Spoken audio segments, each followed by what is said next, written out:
Welcome to Spirits on Spirits, the podcast where we mix ghost stories with a little liquid courage. I'm Aiden, And I'm Nate.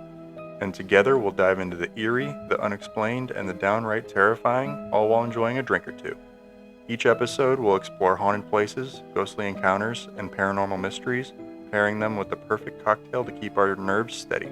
So grab a glass, turn down the lights, and join us as we sip, shiver, and swap some spine-chilling stories. Because here at Spirits on Spirits, the only thing stronger than the ghosts are our drinks. What up, yo hoes? Welcome back to another episode of Spirits on Spirits. The name for this episode will make sense in a little bit. But welcome back. We are here with our 40th episode, the big 4-0. If our episode was a person, they would be going out and buying a convertible. That is definitely not a smart choice. And telling everybody that they're actually 29. Yes, absolutely. That would be our podcast in a nutshell. But yeah, the big 40. We are so excited that we have hit that landmark. Like that marker for us is awesome. So we, just appreciate you all sticking with us this long. Aiden, how we doing? Doing great, dude. It's the big 4-0, and you know what that means. Oh, yes, it does. A little international. International. Don't speak the language, but that booty don't need explaining. Talk dirty to me. Talk dirty to me. Yeah, international. Where are we headed this week? We are going down to the land of Arg, matey. Down in Nassau. Nassau, Bahamas. We are so excited.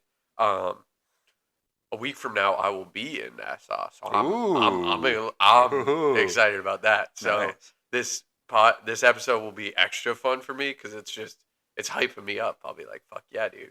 Won't be cold. Mm-hmm. Wearing a Hawaiian shirt and sipping on some well, I guess you won't be sipping on pina coladas. Some virgin ones. Some virgin pinas. Virgin. Pause. Virgin pina coladas. That might be one that you need to say the full name of.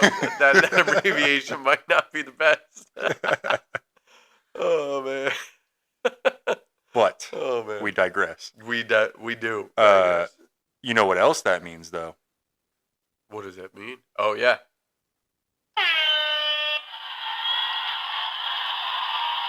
Every time you hear that, I have to take a sip. The drink button is back. So excited. Definitely looking forward to this. This will be a good episode. Yeah. We'll both be able to take a mental vacation right now. Get a little warm. Little Bahama. Hey there, pretty mama. Aruba, Montego. Oh man! All right. Well, without further ado, should we send it down? Sail down? We're not sending it down this episode. We're sailing down on our frigate. To the Bahamas, to Nassau. But first, we got to tell the peeps what we're sipping on. Yeah, what are we sipping on? Dude, I'm bad with the booze. You don't even know what we're sipping on today.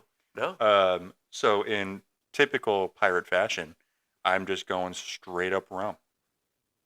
Yeah. Frick yeah, dude. Yeah. Just pirate through and through. I will say, I put a little ice in it because I was like, who wants to sip on warm rum? Although they probably would have. But just some, straight, literally poured rum into a glass. Yeah. Put an ice cube in it, and that's it. So. Yep. Shall we take a little cheers? Yes, we can. Nice crisp. Cheers. Yo ho, a pirate's life for me. Yep, that's rum, all right. Yeah. And you know what's fun about it too is that it's a brand called Privateer. So, nice. Fitting name. All right, so let's get into my story for today. Let's do it. So I'm going to be doing Old Fort Nassau. When the English resettled Nassau in the 1680s, The settlement was precarious. It was just a small town exposed to the broad Atlantic and to rival European navies. By 1695, an act for strengthening the town's defenses was passed, and 2 years later, a fortification bearing the name of the House of Orange, Fort Nassau, was raised in 1697. Named in honor of William III of the House of Orange Nassau, the fort was intended to guard the mouth of the harbor and protect the fledgling settlement from the depredations of Spain and France, two powers that continued to contest Caribbean waters. The original fort was stone-built and armed. Contemporary records suggest that it mounted dozens of guns when first manned, Whoa. and its four-pointed star silhouette projected like a jagged crown into the harbor. That's sick. From the beginning, there were some design compromises. The fort's site, convenient to the harbor and the town, also left it exposed to higher ground to the south, a weakness that enemy gunners exploited in later attacks. Oh, jeez. You gotta have the high ground, It's man. gotta have the high ground. I Gotta don't know have why the you high would build a fort if Yeah, it doesn't have the high ground. That's just stupid. It's like, I know you're not a Star Wars guy, but the famous quote from Revenge of the Sith, when Obi-Wan and Anakin are duking it out, and Obi-Wan's like, "It's over, Anakin! I have the high ground!" And you know what? Yeah. He was right. He chopped him to smithereens. Anakin, And like, then lunged burned at him. him, and he went like, "Boo, boo, boo," and then he didn't have any arms or legs. He was just like a tater tot sitting there. But yeah, he chopped him into a little tater tot. He just sat there on the edge and just burned. So yeah, It's a brutal scene. it is. Oh, got him. First one of the episode. Chug, chug, chug, chug. That was such a... Bro, He took a tiny sip. that was a totally fine sip. No, I saw those lips were so puckered together that nothing got through that. There you go. Oh, Yeah. God. 2 sips in a row is a bad recipe. Yeah, it's funny. That's a lot. Yeah. Oh, man. We're getting him hammered. Oh, man. Oh. And I already drank today because we went out for a little brunch-a-roo. Oh, we did go out for a little brunch. I forgot. Yeah, you had 2 drinks and breakfast. I had a You mimosa. have breakfast drinks. I had a mimosa and an old fashioned. Yeah. So Nice. we're rocking and rolling today. Were you feeling it? I just was tired. Like Yeah, I came home and I fair. like knocked out on the couch Did you for nap? a minute. Nice. I didn't like really nap, but Yeah, but you I just A rested. little bit. Yeah. Yeah, we walked around for a bit after. I literally got home for like 10 minutes. Had 5 Chips Ahoy cookies and then just left. That was That's not a bad. No, they were the chewy ones too, Nice. and a small piece of cake. Oh, you're Yeah. going for all the No, sweet treats. my stomach hurts right now. I'm I was sure, yeah. like, yeah. Oh man. All right. Dude, you're making me nervous. He's like playing with the button. I fondle the button and it makes a nervy. It makes me nervous.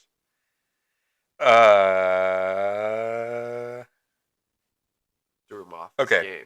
Yeah, I found my place. Still, for decades, the old fort of Nassau served as the town's primary defensive work. As empire shifted and the fortunes of the Bahamas changed, the fort's purpose shifted too. A defensive bulwark, a prison, a symbol of governor's authority, and at times a staging ground for the very brigands it was supposed to deter. The 18th century in the Caribbean was either glorified adventure or ceaseless anxiety, depending on whose diary you read. Nassau's strategic position made it a tempting prize. In the early 1700s, the fort suffered damage from Spanish attacks. In 1702, the governor Elias Haskett found himself imprisoned inside its walls. And in 17... Why does that name sound familiar? Elias Haskett? Does it sound familiar? It does. Right?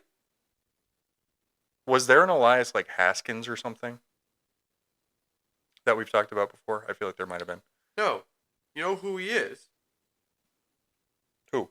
Elias Haskett? Yep. Hold on. Pirates of the Caribbean? So, alright. Wait. Hold on.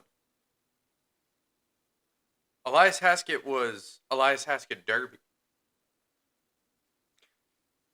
And This might be a different Elias Haskett.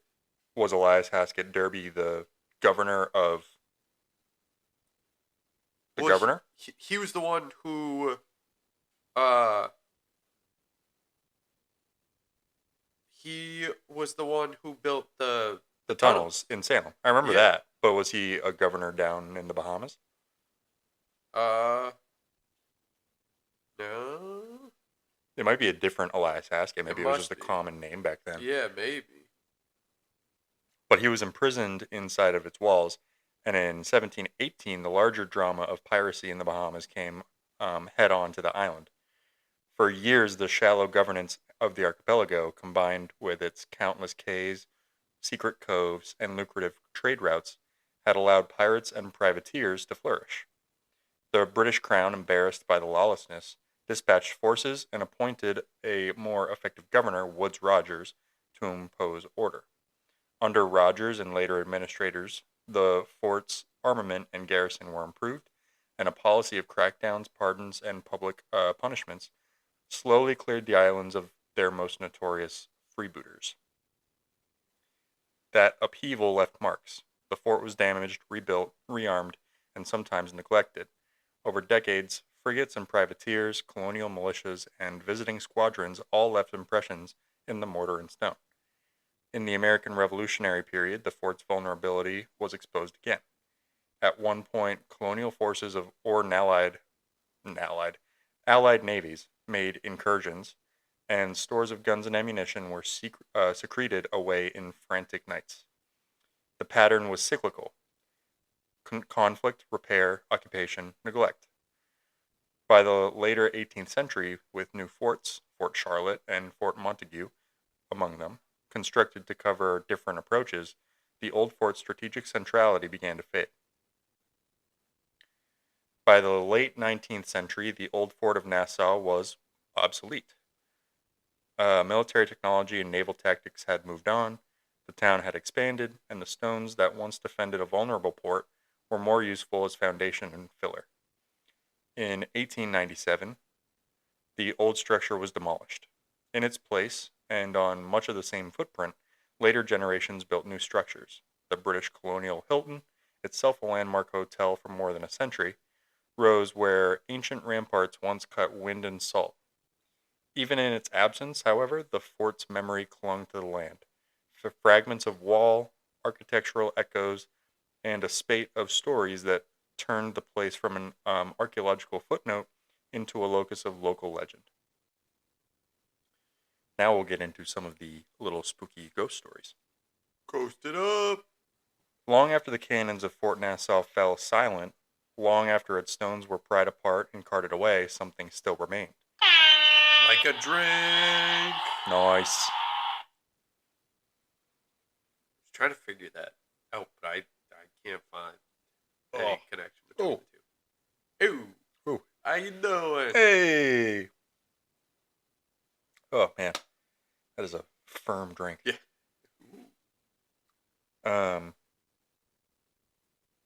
On still nights when Nassau's modern lights shimmer across the water and the air turns heavy with salt, the sea near the old fort grows strangely quiet. The waves slacken, the wind hesitates, and then, if you're standing where the fort once guarded the harbor, you may feel it, the sense that someone is watching the water with you. Not a Ooh. tourist, not a guard, but a captain. They call him Blackbeard. Oh, shit. Yeah. Edward Teach. Edward Teach, the most infamous pirate the Caribbean ever produced, has been claimed by 100 places plus, but Nassau insists that he never truly left. His historical ties to the Bahamas are tangled in fact and legend, but folklore cares little for ledgers. In the Stories Told After Sunset, Blackbeard did not merely pass through Nassau, he marked it. And Fort Nassau, rising above the harbor like a clenched fist of stone, was where his shadow learned to linger. Blackbeard was not just feared, he was engineered to be feared. Bars. He braided slow-burning fuses into his beard before battle, so smoke curled constantly around his face. His eyes glowed like red in cannon light. His voice carried over waves like a curse. Sailors swore he could command the sea itself. When Nassau was a pirate republic, a lawless haven where the black flag meant freedom and fortune, men like Blackbeard were kings without crowns. And Fort Nassau, meant to defend the colony, stood helplessly at the edge of that chaos, watching pirate ships glide in and out of the harbor as if the fort were blind, of course, complicit. Or worse, complicit.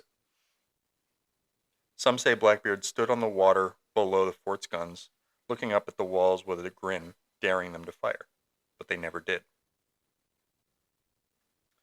The first stories of ghosts did not come from tourists or ghost hunters. They came from night watchmen, dock workers, and hotel staff generations later, people with no reason to embellish and every reason to dismiss what they saw. A shape near the water, a tall figure where no one should be, the smell of smoke, sharp and sulphurous, with no fire burning. One watchman claimed he saw a man standing ankle deep in the surf near the old fort's footprint, staring out toward the dark horizon.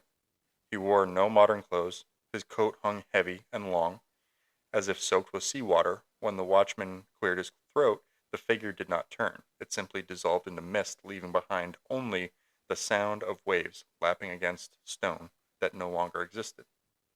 And then others described heavy footsteps. Boots, not shoes, measured, purposeful, the kind of walk a man takes when he knows the deck beneath him, even when the deck is gone. But the most unsettling reports come with sound.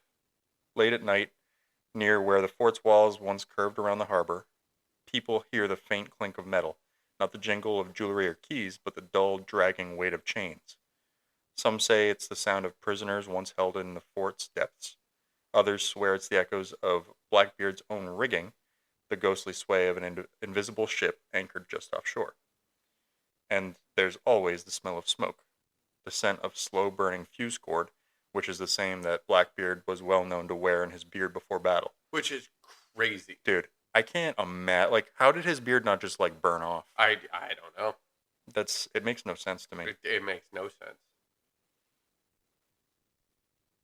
Those who notice it say it comes suddenly, lingers for a breath or two, and then vanishes as if the night itself exhaled and thought better of it. Do you think he ever, lit his beard on fire more than he wanted to by accident? Yeah, and was like, oh shit, oh fuck. Yeah, he, in the middle, oh fuck, ow, ow, ow, ow. Yeah, for sure. Yeah. Definitely. Yeah.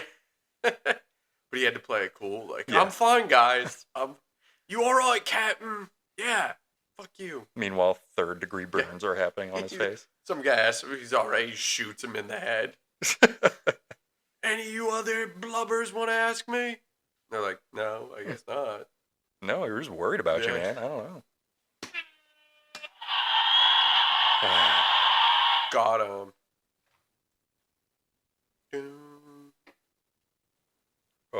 Oh. The intro sounds like that Drake song. What Drake song is that? Yeah. May not mean nothing to y'all, but understand nothing was done. It's the one with Eminem, Lil Wayne. Yes. Who's the fourth one? I don't know. Drake, Eminem, Lil Wayne, Kanye. Yeah. It's a great song. It is. Yeah, it sounds like that. Ooh, got him again. Dick. Got him. That was a genuine. Genuinely oh shit, that does sound like the Drake. It does.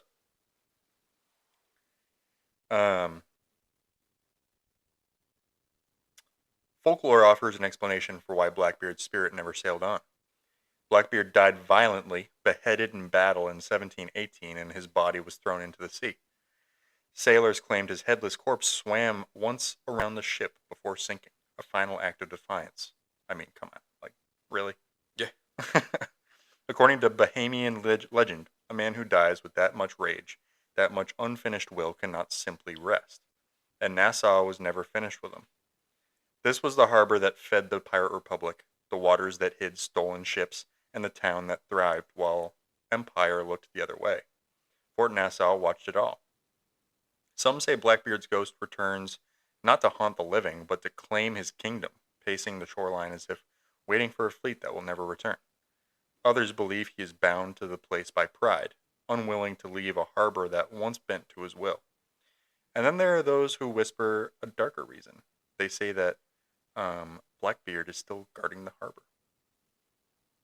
from sick. the dangers. That's so cool. Yeah. Fucking love pirates, dude.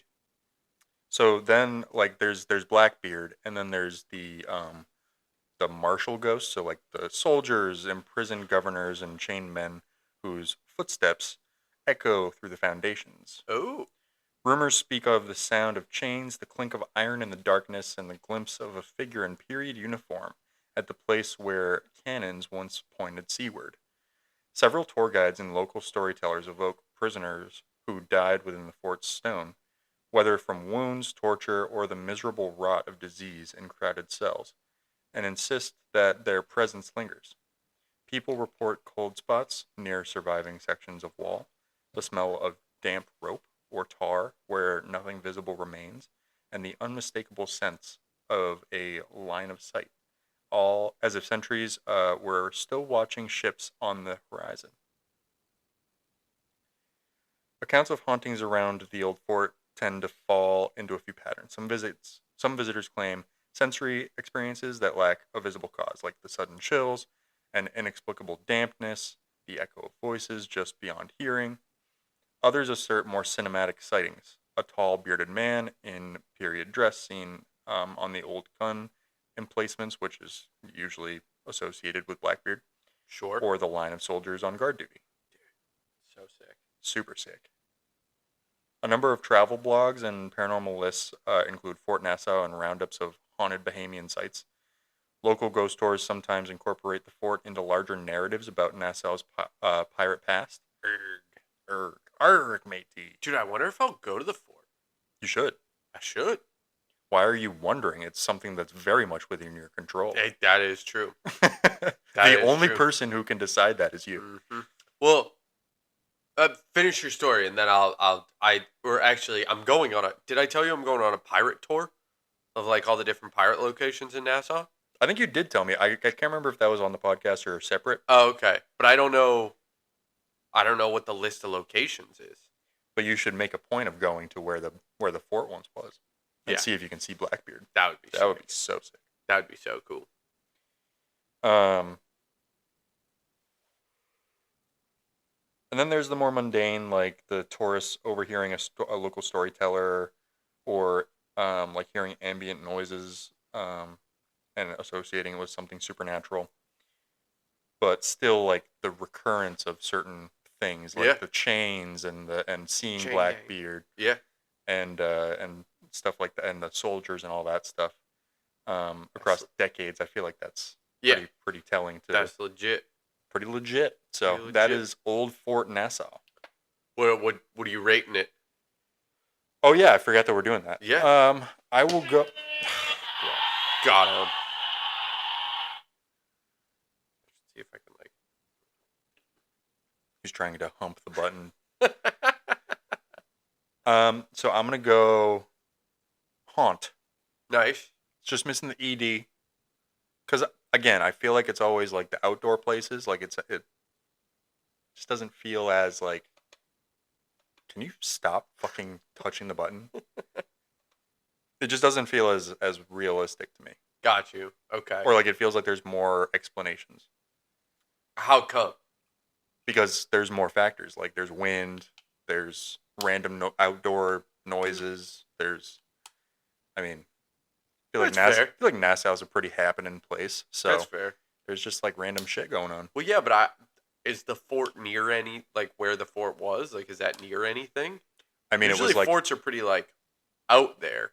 Yeah, I mean, I'm not sure exactly like geographically where it is, but I would imagine it's pretty relatively central. I mean, it was once like the thing protecting the whole town, so.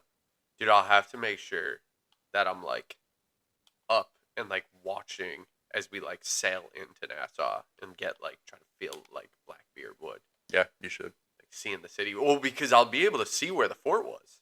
Yeah. Sailing into the harbor and stuff like that. That'll be sick. That'll be sick. That'll be sick. What are you rating it? I'm giving it a haunt, dude. I'm giving it a haunt.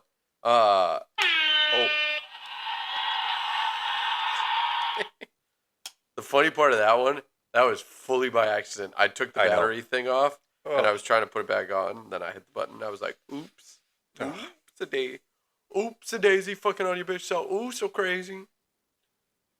So why is it missing the ED for you? No, I said haunted. Oh, no, you said haunt. Oh, sorry. No, I'll give it a full haunted. I feel like anything that has, like, bro, like, especially that whole, like, pirate age shit, like, it was just chaos, dude. Yeah, it was. Everyone was just being so selfish and just fucking murdering. Yeah. And, like, shit sticks around when that happens, dude. I can see it. When people are like, murder, arg. Yeah, that's fair. And, like, it was just, like, random killings. Yeah. Like, it wasn't, like... There was no repercussions. Yeah, it no was a lawless morality. place. There was no code. The pirate code. The code of the elves. Yeah. from Elf. Let's recite the code of the elves. Oh, yeah. What is it? Singing loud with Christmas... or singing loud for all to hear is the best way to spread Christmas cheer. I'm sure that's exactly what the pirate code was, too. It is. Yeah. Dude. What was the thing for Pirates of the Caribbean? Parlay. You want a parlay? Yeah. I do. Only pirates can request a parlay. Oh, give me the Celtics over and Jalen Brown 3 threes. That's my parlay. Your parlay. Oh, man. All right. All right, should we reload and then... Oh, wait. Do you have a poem? I do have a poem. I have a poem. A poem of poems. A poem and poems. So, all right. I robbed a convenience store with RuPaul, and somehow I felt underdressed. He said, "We're doing this quick," then spent 10 minutes choosing sunglasses that said felony but fashion. The automatic doors opened like, "Gentlemen, start your crimes," and Rue whispered, "Remember, if you can't love yourself, then how the hell are you going to commit light mischief?" I panicked, grabbed a Slim Jim and a Capri Sun. RuPaul said, "Baby, no, commit to the bit." He strutted down aisle 3 like it was Paris Fashion Week. Snacks, snacks, snacks. Category is gas station realness. The cashier blinked twice. Rue blew a quiz. And suddenly we were being emotionally supported instead of stopped. Security camera caught every angle. Rue said, "Good. I don't do candid." I said, "Should we wear masks?" Rue said, "I already am. It's called charisma." Someone yelled, "Is this a prank?" RuPaul said, "No, darling. This is branding." We left with nothing but vibes, a pack of gum, and a receipt that said, "Have a fierce day." Outside, Rue turned to me and said, "You don't rob a store. You rob the moment." Then he sashayed away into a Honda Civic that absolutely had glitter rims. I went home changed. Not legally, but spiritually. The idea of RuPaul getting into a Honda Civic is very funny to me. I feel like he probably drives like a sparkly G-Wagon. Yeah, like Rolls Royce or some shit like that. Have you seen that clip of him on the Jimmy Fallon show? No. And Jimmy Fallon calls him a drag queen. And RuPaul goes, "A drag queen. A drag queen." And then, and you can see Jimmy's face. He's like, he thinks his career's over. Like, he thinks he like messed up somehow. Yeah. And then RuPaul just goes, "I am the queen of drag." Yeah. He's like, "Oh, shit. Oh, Okay, thank God. Thank you." Oh, man. That's actually hilarious. Oh, all right. You want to reload and then I'll tell my story? Yep. All right. Word. Burbs. We're back. We're so back. Actually, I don't even need to make the buzzer sound with my mouth because I have an actual buzzer. Oh, God. Just straight rum. Yeah, that's crazy. Which is literally what it is. Yeah. Do you feel like a pirate? Is like modern rum the same as pirate time rum? Like, was there anything different? Like, I feel like it would be different for some reason. I don't know. I mean, sugarcane. Like, they might not have used all the fancy shit that, like, we're gonna have botanicals in this one. Like, no, I think the one that I use is just like straight up like normal rum. Yeah, so I don't think. Yeah, no. Like, I think especially if you're buying like privateer rum, like It is probably just the same. The idea of just drinking this all day, every day, Sounds fucking awesome. not to me. Yeah. It's too like, I mean, I love rum. Yeah. I love rum in stuff. I don't like just like straight up rum. That's fair. It's like a little bit strong. Yeah. All right. West Hill Street curves quietly through the heart of Nassau. Am I saying that correctly? Nassau? Yeah. I think so. Okay. That's how I was All saying it. But long before it was a scenic colonial lane, it was one of the most powerful and painful corridors in the Bahamas. Laid out in the early 1700s, the street became home to governors, magistrates, clergy, and wealthy merchants, while behind their elegant facades lived enslaved Africans, servants, and laborers whose names were rarely recorded. I will say, while you said Nassau correctly, I think you didn't say facade correctly. What'd I say? You said facades. Yeah, well, they were fascinating. Okay, we can continue on. Um, Decisions that shaped lives were made in these houses. Punishments were ordered. Fortunes rose and fell. Illnesses spread, and death were mourned in silence. Homes were built atop older foundations. Churches rose beside burial grounds, and the generations passed through without the past ever fully leaving. Bohemian folklore teaches this place layered with unspoken suffering, hold on to spiritual energy, and West Hill Street is believed to be saturated with it, less a single haunting than a collection of spirits bound to duty, grief, and memory. So, as you can tell, I am doing a whole street. When I went through and was looking, felt like there was a couple locations, but then I was reading a couple of locations that were all on this street. So I was like, shit, you know what? Fuck it, dude. Like, let's just run the block, dude. Fucking full send, dude. Full fucking send, dude. So the most famous ghost on this street is not actually tied to a single house. Like, he is seen just walking down the street. So the most frequently encountered presence is known as the cane walker, a dignified elderly gentleman that is said to appear late at night, moving slowly along the pavement in dark colonial clothing. Witnesses often hear him before they see him, the steady tap, tap, tap of a cane striking stone in a rhythmic, deliberate pace. When the sound grows closer, he comes into view, upright, calm, almost thoughtful, only to vanish mid-step, sometimes passing directly through gates or walls. Those who have seen him report no fear, only an unsettling sense of being observed, as if the spirit is still overseeing the streets he once governed. Local lore suggests he was a colonial officer, or official or magistrate who died suddenly. His identity so entwined with authority and routine that he continues his nightly patrol centuries later. Further along the street stands Mount Batten House, now the Heritage Museum of the Bahamas, widely regarded as the most active site on West Hill.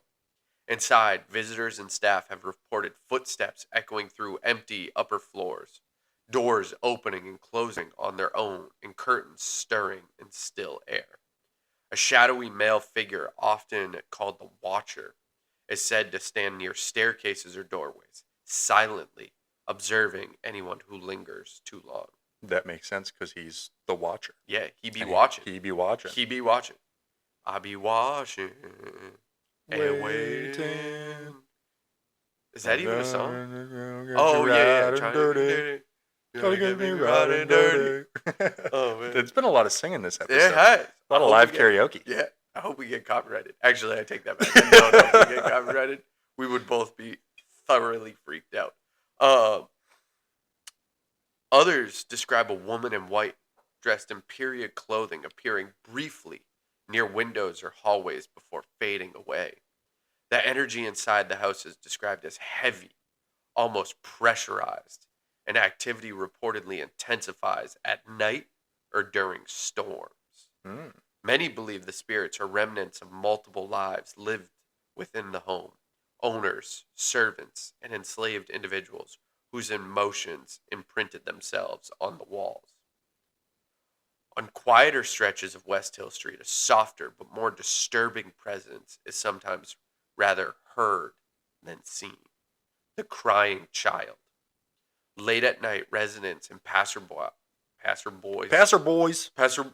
the boys, have reported faint sobbing or whispering with no visible source. The sound seeming to drift from one doorway to another before vanishing entirely when approached.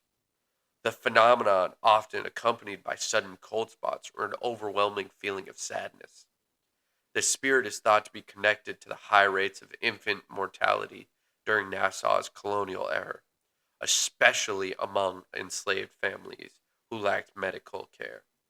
Unlike other apparitions on the street, their presence evokes sympathy rather than fear, lingering like an echo of unresolved grief. Near St. Agnes? Agnes, Agnes. near St. Agnes Anglican Church, the mood shifts from domestic unease to solemn reverence. Shadow figures have been seen moving between pews and tall robed shapes occasionally appear near the altar or just within peripheral vision. Visitors describe hearing faint footsteps or bells when the church is empty, along with intense emotional sensations, pressure in the chest, sudden calm, or unexplained sorrow. The church served both the powerful and the powerless, often segregated within the same sacred space, and hosted countless funerals and final rites. Many locals believe the spirits here are not trapped ghosts, but ancestral presences bound to consecrated grounds. In the private colonial homes scattered along the streets, residents speak of shadow figures, tall, faceless silhouettes seen in doorways or reflected briefly in windows. These apparitions are often accompanied by the sensation of being watched, subtle movement of objects, or an oppressive atmosphere that settle over quiet rooms. These spirits are thought to be tied to long-term confinement and trauma, particularly of enslaved people who have lived and labored in these homes for generations. Taken together, the haunting of West Hill Street are not violent or theatrical, but persistent and deeply human. They do not chase or threaten. They walk, watch, cry, and linger. Locals say the street doesn't feel cursed. It feels crowded, as if the past never fully learned how to leave. Dom. Yeah. So, what do you think? So, there's obviously a couple of ghosts there. So, also for the listeners, I kind of switched up my format of my story. Like, I feel like this time I wrote it like as a story. It's feeling a little authorian. What? I was feeling like an author, dude. I've never heard the word authorian before. I don't think that's a word. I just made it up. You were very authoritarian. Yeah. I felt like, crafting up a quick, author vibe. So I like wrote it as a story. So if you like that better than my old version, like before I'd do a bunch of bullet points, like factual bullet points, and then would like talk my way through them and stuff like that. This, like, I kind of like wrote like a story. So Yeah. please let me know which one you prefer, because I don't mind to do either. But yeah, so couple different spirits. We have the cane man, the cane walker, the crying child, the woman in white, and then the shadow figures in the church and stuff like that. So, yeah. It sounds like just like the whole island is just there's just ghosts everywhere. So, you know what I think is interesting, and I brought it up in my story and in my research. There's a spiritual kind of understand, like the supernatural seems to be accepted here. Yeah. Like it seems like the people and the locals understand that is something that exists and is part of. Wasn't like voodoo and stuff like that, or like something like that? Like they had? I think like the Caribbean they had like definitely some has. big like spiritual practice there. I feel like, which I thought was voodoo, but I could be wrong. I mean, I know like Haiti is voodoo and stuff like that. Yeah, and Haiti's right there, right? It's a little farther away. Okay.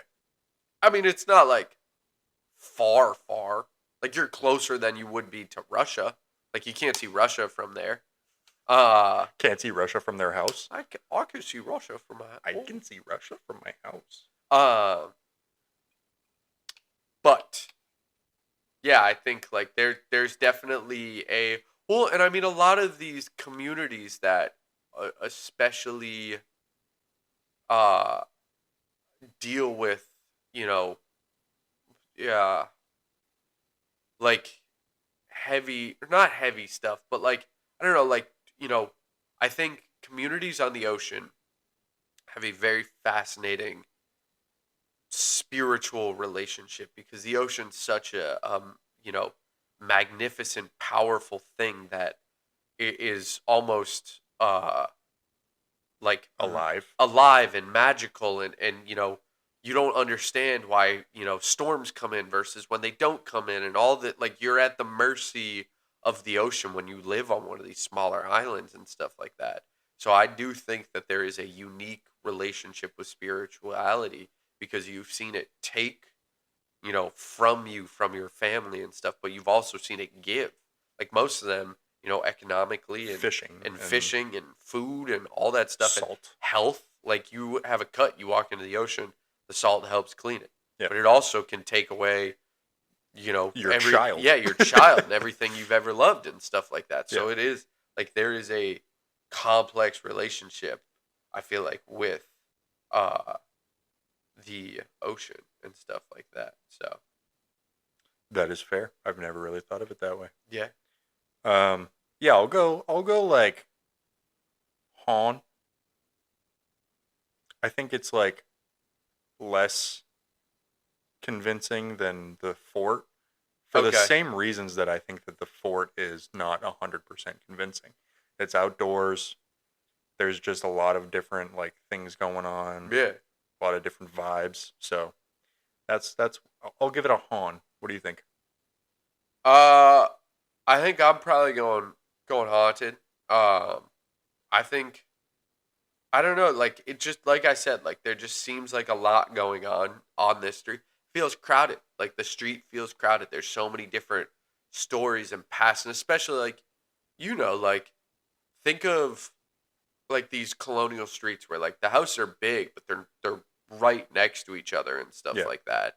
And like when you have slaves and you know, power and politics and money and pain and all this stuff just happening over hundreds of years in these close confined areas. I don't know.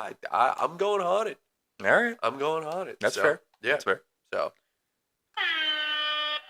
that's also fair. Yeah.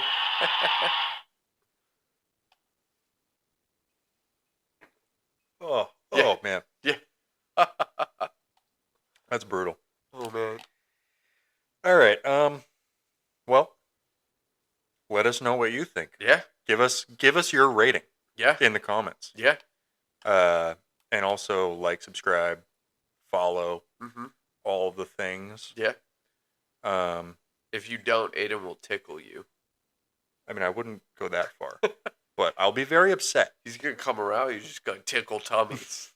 Oh, you're not following us? I'm gonna tickle your tummy. That's what he's gonna do. They don't call me the tummy tickler for nothing, all right? Like that's gonna be my ghost when I'm dead. Yeah, that's gonna be my ghost. Just gonna...